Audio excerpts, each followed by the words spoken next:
Welcome to the OBR streaming network. This is a new episode of Things I Think I Know About the Cleveland Browns. My name is Brad Ward. Next to me is Abby Mueller. Follow her on Twitter at Abby_Mueller_. And of course, Quincy Carrier. Follow him at Quinn, KWEN_C on Twitter as well. How you guys doing tonight as we prepare for Chiefs Week, which should be fun? Chiefs play with their food. I was going to say preseason, that was like a matchup I was so excited about, just thinking the team was going to be good. And now it's like, I mean, it would be real nice to win, but the level of excitement isn't as much there anymore.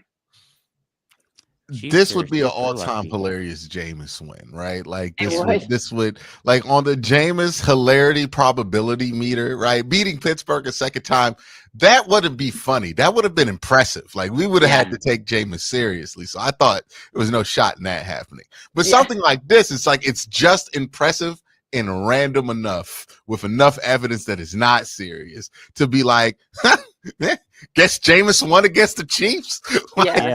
Yeah. Absolutely. And they screw around every week with whoever they play in a close game. So I mean, we do too. So we'll see who ends up.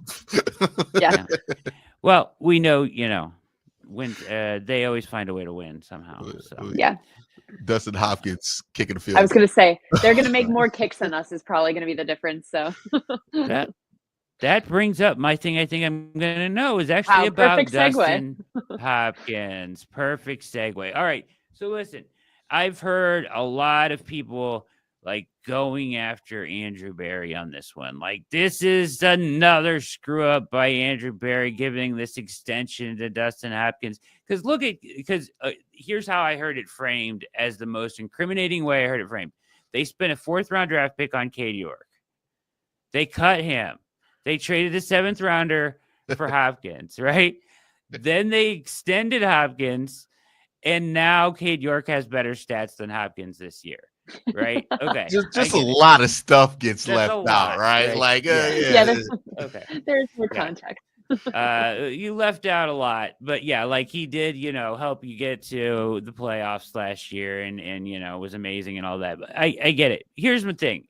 To me, it's just being made way too big of a deal about him missing these kicks. Like, okay, these games don't really matter.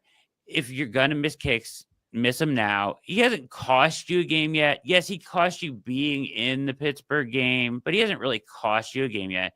All right. And then people are saying, okay, they're not serious about winning. I heard this argument too. They're not serious about winning because they haven't cut him yet. Okay, well, you shouldn't cut him yet. You should give him the offseason to fix it. If he can't fix it, you will know before next season begins, and you will have competition in camp, and you will cut him then. It'll cost you like $2.1 million, which is nothing in the grand scheme of things. Yeah, it's 2 like guys that you picked up in the middle of the season. You can make that money back up with. Yes.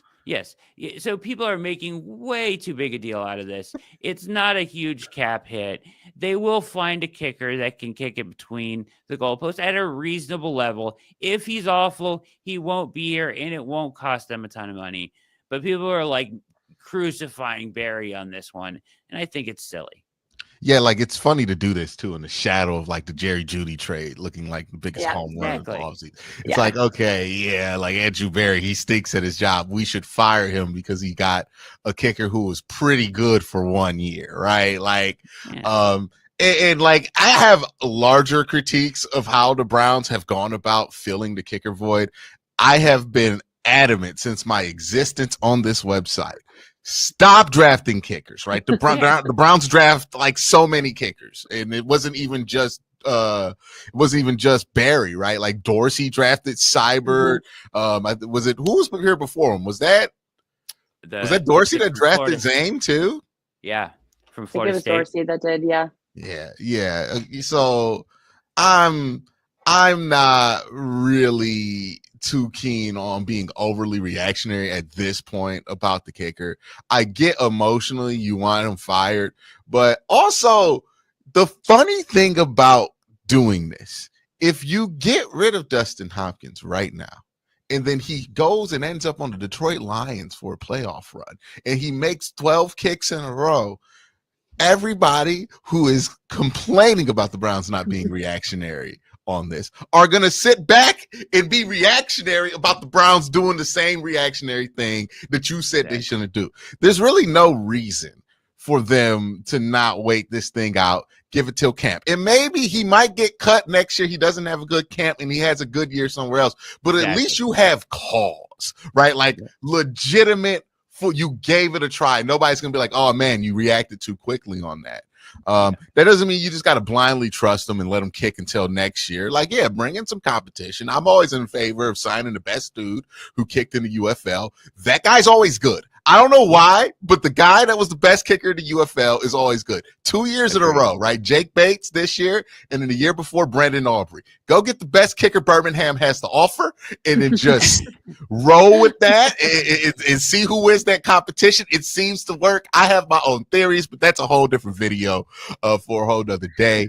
But yeah, stop drafting kickers. And we don't have to be super reactionary when you're a 3-win team, right? If we were a 10-3 team, okay, yeah, there's more of a need to be, because you don't want that to cost you something of dire importance because you didn't want to make a move at kicker. Right. The only thing that's going to change if the Browns change kicker or not is the difference between getting the 5th pick and the 4th pick in a draft where you're fine with either pick.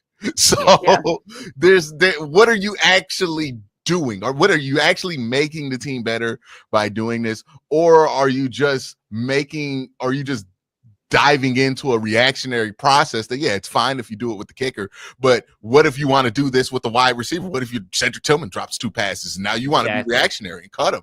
Or, you know, somebody has a bad game and you want to be reactionary and cut him. It's hilarious to me that the people who push for the most reactionary movements are the people who constantly tell me the Browns are being too reactionary about about letting go of Baker Mayfield, right?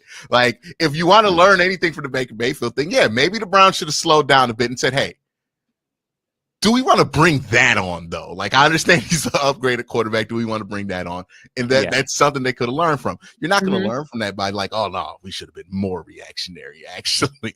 So, yeah, I'm 100% in agreement with you on this one. I mean, that's a nice change of pace because we haven't agreed on our thing, I think, in a couple of weeks. I hope Brad comes out with something I agree with. But I think, too, it's people like just fundamentally not liking how the Browns front office has always operated. Like, they are always trying to get ahead on contracts. They've done it with Miles' contract to try to get ahead on, before all the pass rushers were getting paid, they wanted to pay him first. They did it. You mentioned Jerry Jeudy this offseason before he even took a snap with the team. They were like, we want to get ahead on this.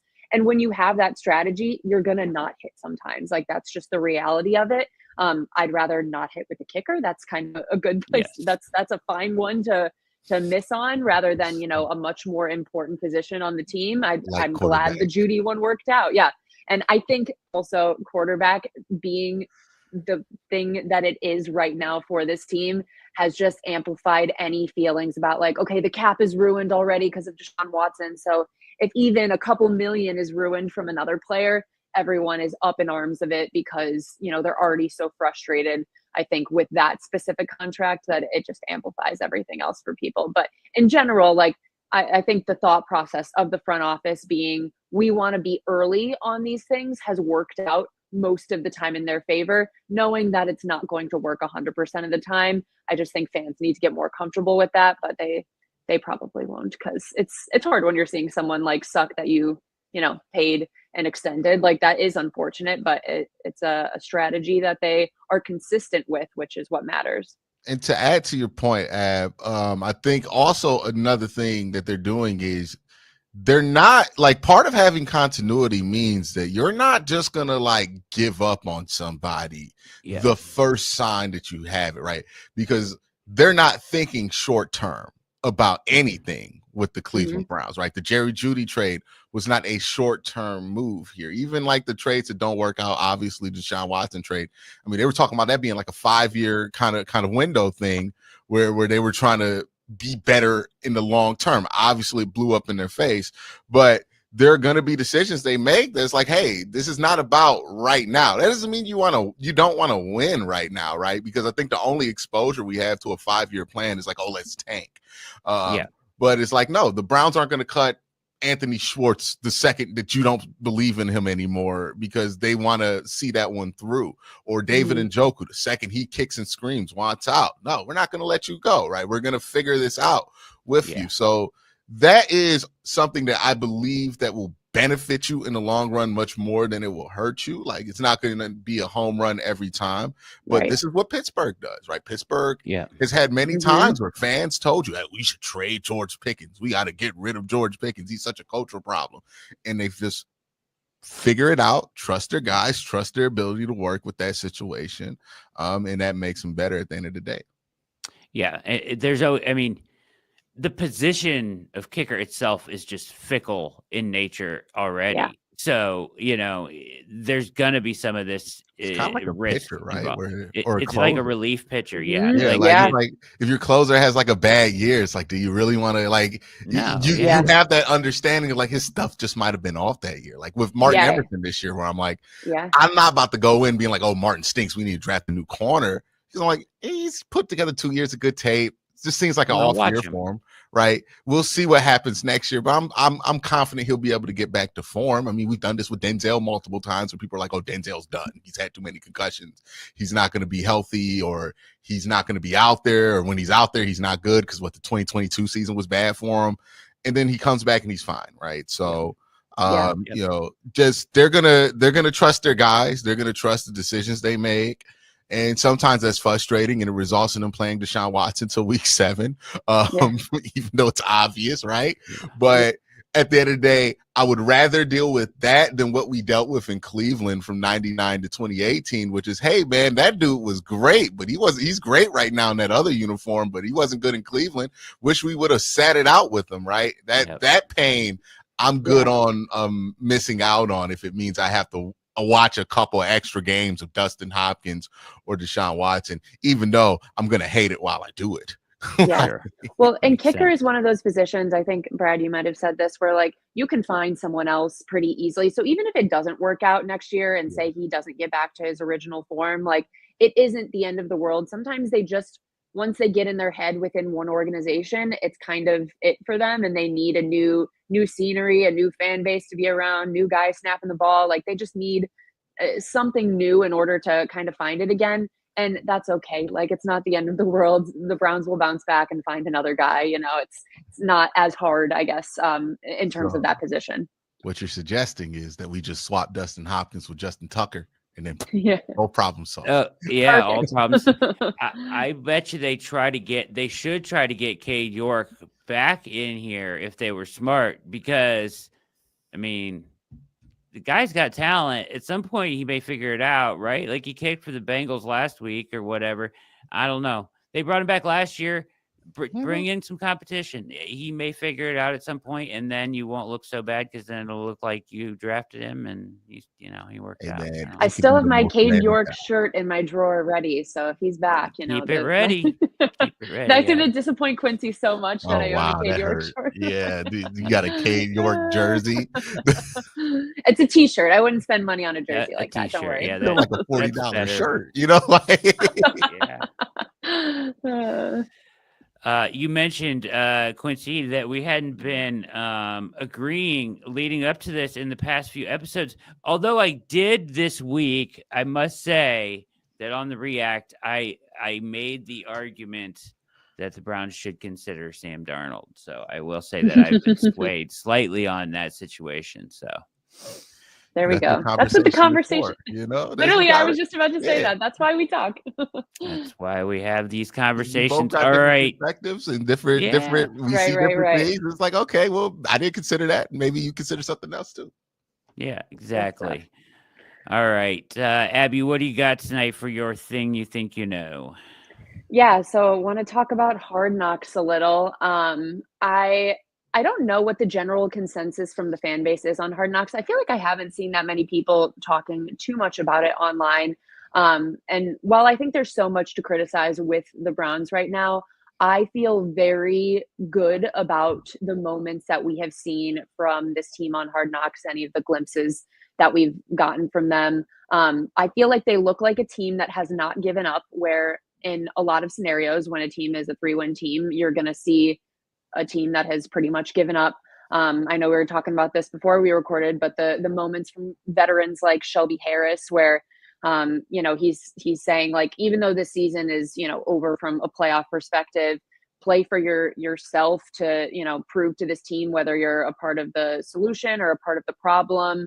You had this was kind of a highly debated moment when Kevin was talking about a couple of guys that were running the fastest speed of the season after that interception, and it was like the 91st play of the game, and these guys are running. And while it was kind of like a corny moment, I guess you could say, to watch that, I do feel like it's a notable comment to make, that, like,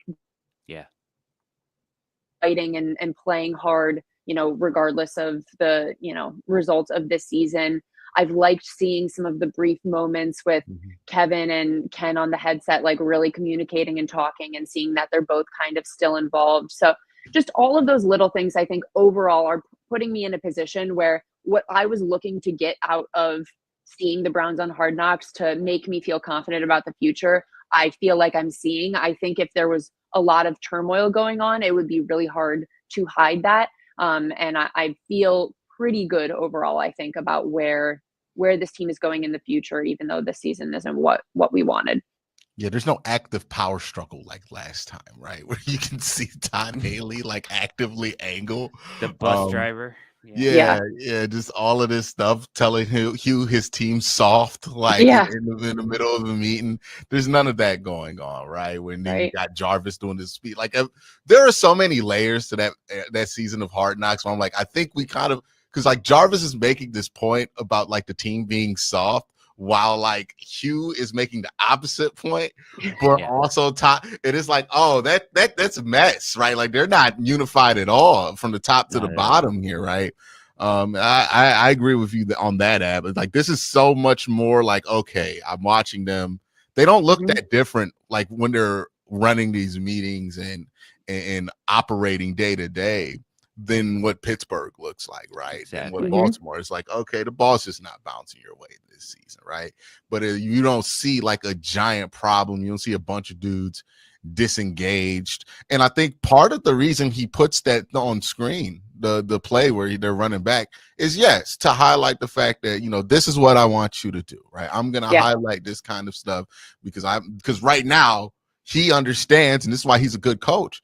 It's about effort right now. Like it's about making sure that these dudes understand that it's about locking in on effort. But another thing that happens, look, he didn't do that in a meeting with just those guys, right? And congratulate him. He did it in front of everybody in the team. And I think that's a purposeful thing, right? Like it's a go old coach's trick where it's like, oh yeah, I'm gonna compliment these guys. But if you're somebody who might have dragged some ass, right, on a play like that, you're like, oh, he's watching still, like he's still paying, he cares about that, like he's gonna put you on screen.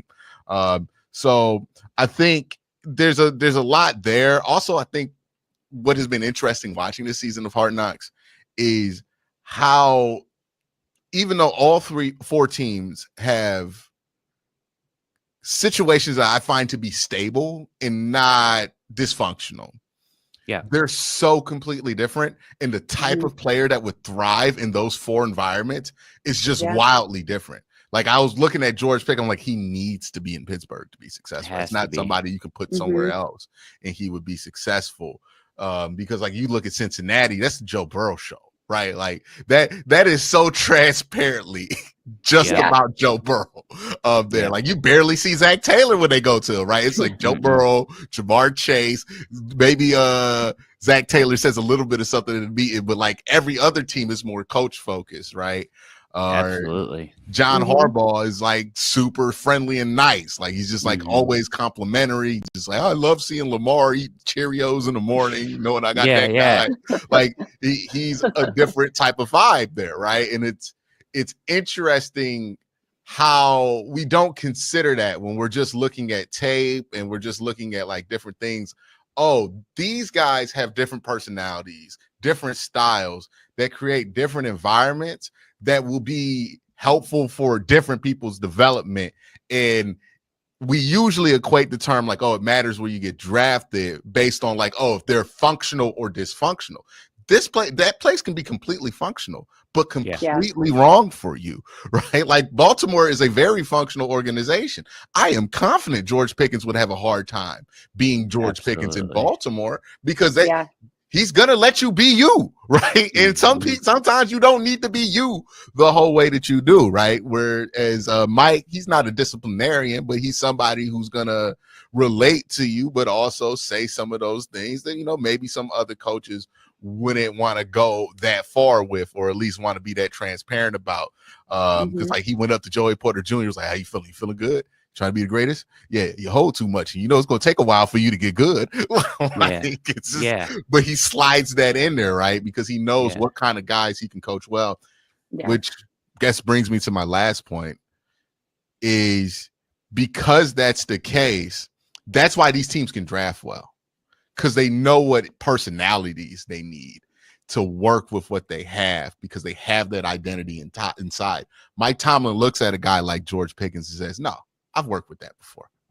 Bring him here. I can develop that guy, right? He has one every year of a George Pickens. Literally in his whole career, he's had George Pickens. A guy like DeJuan, Kevin works with well. Mike wanted nothing to do with him, right? That doesn't mean that he's impossible for you to deal with, but that's a guy that Kevin looks at, goes, okay, no, that guy I can work with. It kind of clarifies like, okay, what quarterbacks are they going to look for? What does he want from a quarterback, right? Like this is why the teams that have competent coaches and keep their competent coaches are able to draft well, because everybody understands if you're Andrew Berry, you interview a kid, you're like, nah, that kid ain't going to work with Kevin. Like he might be good somewhere else, but that kid ain't going to work with Kevin. He's going to get on Kevin's nerves. That ain't going to last long, right?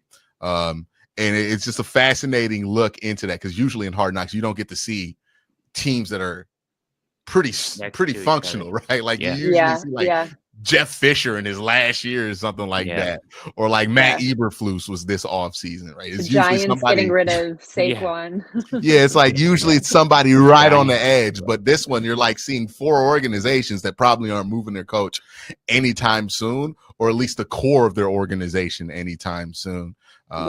And that really is eye-opening, because it opens you up to, hey, different guys can work different places, even if those places aren't necessarily bad. I think you're right. They have been shown in a decent light despite their record, in a good light at times. And I think that you know the GPS thing stood out to me too, because it is like, we're still watching everything you're doing, right? And we're still, and Shelby is right. It is evaluation phase, 100%. And but I do think, to your point too, Q, like people are always like, oh, he just needs to change the scenery, right? Like they just need to change the scene. Yes, but it's much deeper than that. It's everything from top to bottom. Like, like some guys will fit in some places and some guys won't. It's not, we just give it like, oh, they just needed a fresh start or change it. Well, it has to be the right place. It just can't be someplace new. It has to be a place that works for you. It's how you can hit on a Jerry Jeudy trade, right? Exactly. Like it's understanding, oh yeah, this guy, I don't know why they have a problem, but this guy will work with us. Like, and then you have your conversations with him and Kevin, and then he gets in the building and you're like, oh, okay, yeah, this dude's going to work, because like the way he sees the game, the way he wants to play the game, the way he wants to be coached, it's just a little bit different than, what Sean Payton was offering, or whatever Nathaniel Hackett was out there doing that one year. Right.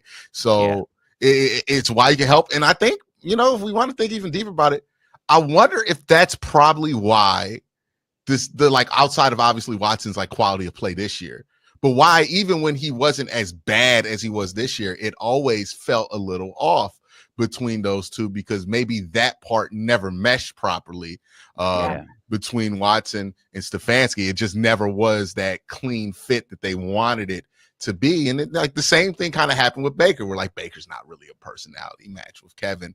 And when he does have those personality matches, like I think Joe Flacco's probably the biggest personality match Jameis Winston, probably not Jameis Winston, Jacoby Brissett, probably the second Jacoby. one. And it just felt like, okay, like things are moving much smoother like that, which again, I think that's part of the reason I really want to see what they could do with a quarterback that they really believe in on that level. Whether they get that guy in free agency, whether they get that guy in the draft, because I think once you get that there, that really eliminates a lot of problems that you've been having trying to find somebody who could just hold down the quarterback position, right? Like we're not talking about franchise, Hall of Fame play, but just hold it down and stabilize it for the next few years so you can get to that point. Yeah, I was going to say too, last thought on Hard Knocks, Tomlin steals the show, right? Like, but like, he is so good to your point. You're talking about him talking to Joey Porter, but like, he is so good at empowering his players and at the same time checking them, to your point. Like, he slides that in there. Like, he will empower you so that you care, you know what I mean? And you take ownership over your job, but at the same time, make sure you understand exactly what is required of you. It's like it's a very difficult thing, tightrope to walk, but he does it perfectly. And he chews somebody out. Now, I think they left out the name because like he was in there talking about somebody who's not healthy, not active, not doing what you want to do. Is this a job or a career? Yes. Right. And he's, to me, I think that's about George Pickett's, right? Like, I think he was in the middle of like being frustrated about George not stretching or something like that, right? Like not doing something small. And that's part of why sometimes there's tension. Guys want to get out there with Mike, but also why Mike has success because he knows what buttons to push. That's not a play that Kevin can do. Kevin's not that kind of coach where he can just be, I'm gonna just call you out, because that's not going to feel genuine to those people. But he has his own ways of figuring that out with his own guys, and I think that's the most fascinating thing with this, and what's changed with how I view the Browns and really just like moves they would make in the future going forward. Because I think I might have overvalued how well somebody technically fits in the offense or in the defense, and not really done enough consideration of like, hey, does this guy feel like, and we've been in this long enough to know what a Stefanski guy feels like, right? Sure. Feels like David Njoku. It feels like Nick Chubb, right? You've noticed Jerry Jeudy has not offered a ton of quotes since he's arrived there. It's like, he kind of just feels like a Stefanski guy, right? Yeah. We know what that feels like here. And I think that also matters when you're looking at these guys and evaluating them, because your learning environment matters a ton when you're trying to get the most out of yourself. Excellent stuff, guys. Great topic. Very good. All right, Q, things I think I know about the Browns. Your turn, man. See, I kind of shot mine's a little bit earlier by talking about the development and the difference between the four buildings and how they operate. But overall, I watch Hard Knocks and I think to myself, all right, it's just we're having a bad season, but I don't think we're in the middle of the darkest age of Cleveland Browns football like we were from 99 to 2018, right? Like, I do think as long as we trust the people in charge of football operations to make the right decisions, as long as they continue to make decisions within themselves, right, and not overextend, not overreact, right? That was my big thing this offseason. Like, hey, I hope we don't overcompensate for this Watson trade not working out by feeling like we have to do something crazy at the quarterback position to kind of rectify it. Like, let's not overreact. Let's make some good decisions. Let's be sound about this. And I feel good about that, right? Like, that does not feel like a building that's in panic. That does not feel like an organization that's in panic. Obviously unhappy with the result. They're not indifferent. They're certainly don't look indifferent about what their win-loss record is. They seem visibly just as disappointed as we are, but they're not deflated. They're not de-energized because of that. They understand what they need to do, what they can change going forward. And also, you just don't get this sense that, like, Kevin feels like his job's on the line. We're not getting a nightmare scenario where we're like, oh my God, Jimmy Haslam's in this episode of Hard Knocks a lot, right? Like, we're watching them, and like, if you didn't look at the Browns record, you would just think that they're another team fighting for the top of the division. And I know sometimes the record makes everybody want to make these kind of reactionary decisions or reactionary takes about who's good, who's not. But good coaches get bad records all the time. I mean, look at Kyle Shanahan right now. Sean McVay, they're playing two guys, two great coaches, two coaches that we would definitely want in Cleveland.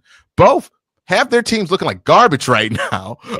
Just bad, and both having very disappointing seasons despite their quarterbacks being healthy, right? Like at least the Browns have the excuse that, hey, the dude we thought was the guy popped his Achilles and was horrible to start the year. So, you know, you're going to have a bad season or two. Every coach has a bad season or two. Andy Reid's had a bad season, right? It's about how you bounce back. It's about what do you have in place. It's about do you have good people in good spots to bounce back. And that determines whether this is going to be temporary or whether you're going to fall into another 20-year cycle. And I know we all are afraid of it. And sometimes that fear makes us want to make decisions that makes us feel like it's not going to happen again, right? If you fire Kevin and hire Mike Vrabel, you might feel when that happens that it's not going to happen. You're not going to fall in that cycle. But it's easy to fall in the cycle when you do that, because think about the personality change in the building, right? Think about all the stuff that we talked about, who fits here, who doesn't. If Mike Vrabel's in charge, now that changes completely. Like, does Jerry Jeudy work here anymore? Like, I don't know. Like, that's how when coaches change like that, you notice, hey, this guy's not good anymore. What happened here, right? Because that stuff does matter.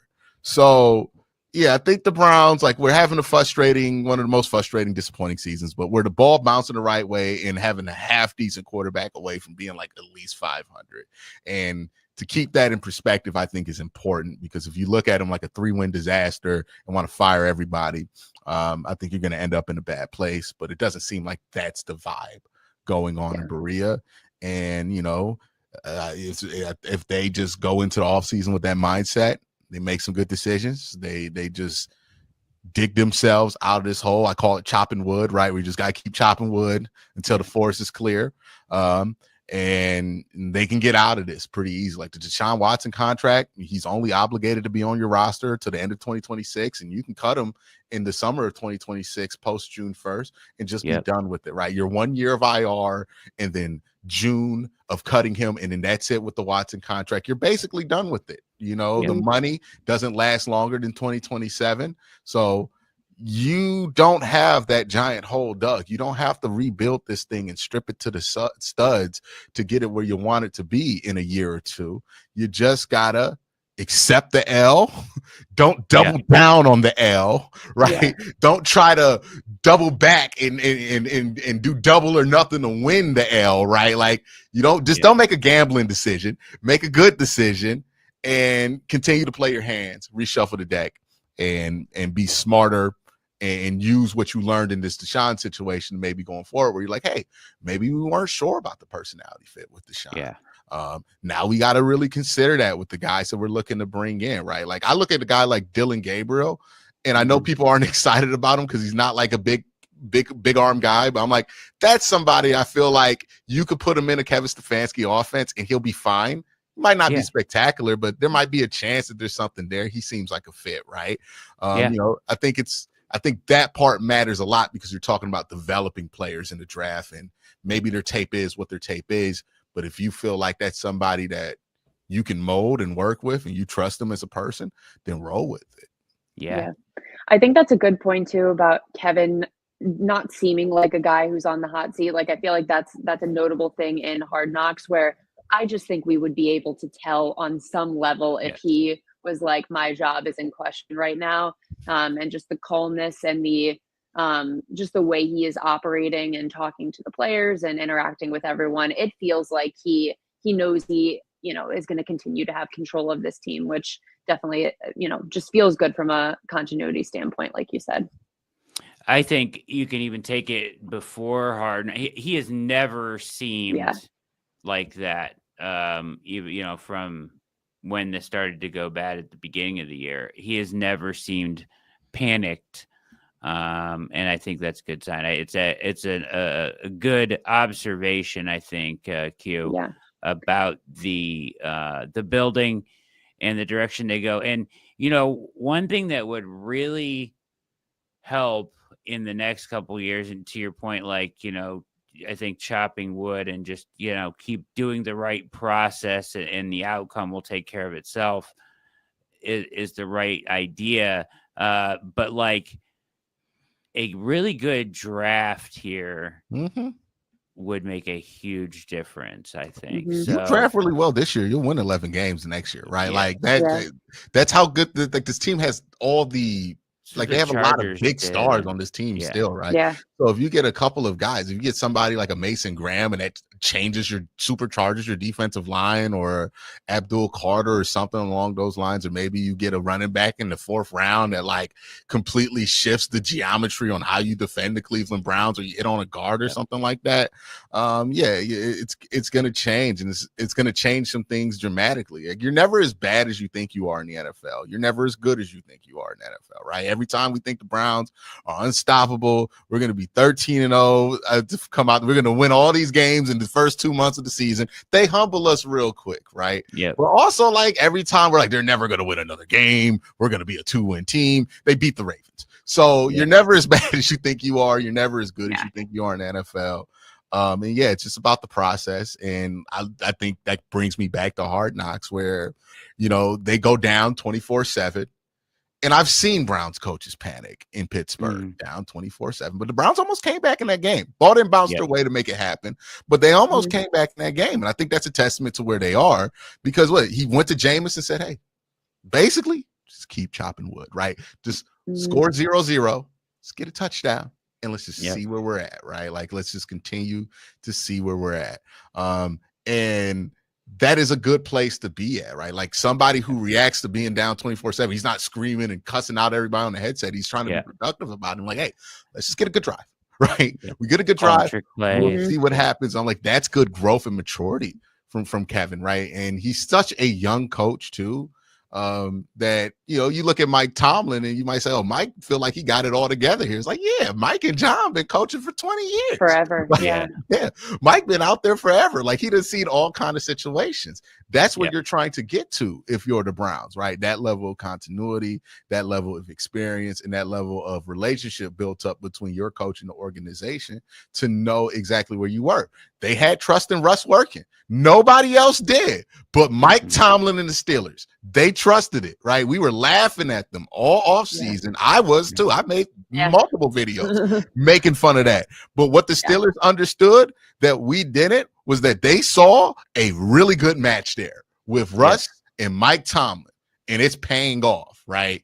And also with George Pickens, because we were all like, George is going to strangle him and all of this. It's like, it turns out it wasn't an issue. Right. That's what having continuity gets you. If you want to have things like the Ravens and the Steelers have, well, you got to invest in knowing the relationships that they can take advantage of and leverage to be able to get those things that they have. That's why continuity is more than just keeping somebody to keep them. It's more about investing in the person that you have there, because you believe something's there. And Kevin's a 2-time coach of the year. Something's clearly there with him, and you just want to make sure you keep him on the right track, and you want to make sure he always wants to get better. And how he's responding to this season, I think is a positive sign. And I really wish that we were a 13-win team and we weren't talking about positive signs and the light in the 3-win season, all that shit. But, this is where we're at, and this is what you can glean from where they're at. And hopefully we can come back to this next year and be like, see, remember what we were talking about with Hard Knocks and how that shit mattered? This is why it matters, People forget they won 11 games last year too. I mean, quickly. Come on. Yeah. Right. I saw somebody like kind of try to make it seem like, well, he's only won 11 games twice. I'm like, brother, they won 11 games 2 times since coming back in 99. Like, not easy. The Browns from when they hired Kevin Stefanski are 2 times more accomplished than anything that they did before they hired him. Right? They made the playoffs twice. So it's just, you got something there. It's not happening as fast as we would want it, right? We want to win a Super Bowl right now. We wanted Deshaun to work out. That's what they hoped happened. It didn't happen. Okay, fine. But does that also mean we got to throw out Kevin with Deshaun Watson. Like that was my big fear with this Deshaun Watson thing not working. For sure. Is would you throw out everything just to salvage Deshaun or just to justify moving on from Deshaun, right? Like, and as long as you're not in that place, which does, like every week we get another report saying, "Hey man, just in case y'all didn't know, they're not doing that again," right? Like every week we get a new version of that. So Jimmy, So Jimmy basically just coming out and not even acknowledging it. Like we get a new version of it every week that they're probably going to be moving on at the quarterback position sooner than later. So as long as you do that, and we understand that was a huge part of the problem right here, we can address the other problems, right? The offensive line, the run game not being particularly strong, the defense not being particularly strong against the run, the inconsistency in coverage, right? Getting a real free safety. We can now address those problems that, I think I talked about it earlier in the year. People were like, oh yeah, there's other problems than Deshaun Watson. I said, hey, if you get shot in the face, but you also like get a paper cut, like what are you going to handle first? Right. Yeah, right. All right. You're addressing you've gotten rid of the bullet. Now we can worry about the other things, that you broke your ankle or something like that. Right. Like we could fix those things. I love that. And get where we're going to go to. So, it's a slow process, but I think the process is important. Yeah, the gunshot wound, aka Watson, needs attended to first. I mean, that's the best way to describe the first 7 games of the season is you got shot in the face. Gotta take care of that first. Abs, what were you gonna say? I was going to say, you know what else brought me a lot of joy from Hard Knocks was the way Mike Tomlin talked about Myles Garrett and the level of respect that he had for him. Crazy. And then it flashes to the Browns. And like, I think the only thing they said about TJ Watt was like, he doesn't like to get chipped. And I was like, this is incredible. Like, this is the propaganda for Myles Garrett that I want to see. It's great. Every piece of like we've been talking about this for years. Where I'm like, hey, when you ask these offensive linemen how to block Myles Garrett, they sound like they're talking about a biblical figure, right? They're like, oh man, you just gotta hope, right, that it goes your way and all this. But if you talk to him about TJ Watt, it becomes real strategic. Well, you gotta make sure you tip him. Don't let him get the outside. Funnel him inside. You can handle him, and hopefully, your quarterback doesn't hold the ball all day, so you don't let him get off for a big day on you. This is what I think people don't understand. Why it's like, hey, if you hold these coaches, I promise you, they're not going to say these two are close, because how they defend against each other are close. I had some guy telling me, well, TJ gets chipped way more than Myles. Yeah, because they just double Myles. They don't mess around with no half. They just put the 2 on him, right past your chipper. Yeah. You don't care. Chipping is so silly against Myles. It's a waste of time. He's like 40 and runs 4.2. Like, what's a chip gonna do? You need a whole nother grown ass man to put hands on him, in addition to the giant man that you pay to do that. Just illustrates the perfect point that I think Browns fans have been making for the whole time. Your entire week was about Myles Garrett for the Pittsburgh literally Steelers. Mike Tomlin was giving the monologue, had the slide for Myles Garrett. It came down to TJ Watt. It was Chad O'Shea talking about the wide receivers need to chip. Like that. That don't tell you the difference between those two players. I don't know if you'll ever understand why those two are most certainly different. Both Hall of Famers, but yeah, man. Yeah. Deep down, that's why TJ be all salty like that, because he know. Okay. Yeah. Whoever made that editing sit there decision, and watch it. Yeah. Yeah. Whoever made that editing decision in Hard Knocks, though, I'm just like that was perfect. The way they had to put it right next to each other, I was like, it couldn't be more of what I wanted to see. I know one cameraman was out there trying to find TJ that whole thing, but I think there was a reason they didn't do a team meeting where they had that slide. It was just an offensive meeting, because TJ would have been in there like, what the hell is this? Yeah. That's probably why he don't like Myles, right? Because he be hearing Mike talk about him like, dog, I'm not here. Yeah. Yeah. Like Myles is his favorite child, and he's like, "What about me?" Yeah. Myles Garrett, you just brought up it's him, Myles Garrett, Jamar Chase, and Joe Burrow. You found out Mike Tomlin has a healthy amount of respect for those 3. 100%. Yeah. That was crazy when he was talking about Joe Burrow too. He was like, "What's this?" He was like, "Watch this, demon man." Yeah. He's like, this guy's on fire. Yeah. Yeah. He's dangerous. He's dangerous. Yeah.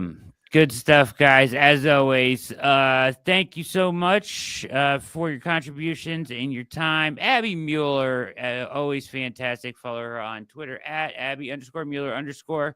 And of course, Quincy Carrier at Quinn_C. This has been another edition of Things I Think I Know About the Browns on the OBR streaming network. My name is Brad Ward. Have a wonderful Friday evening.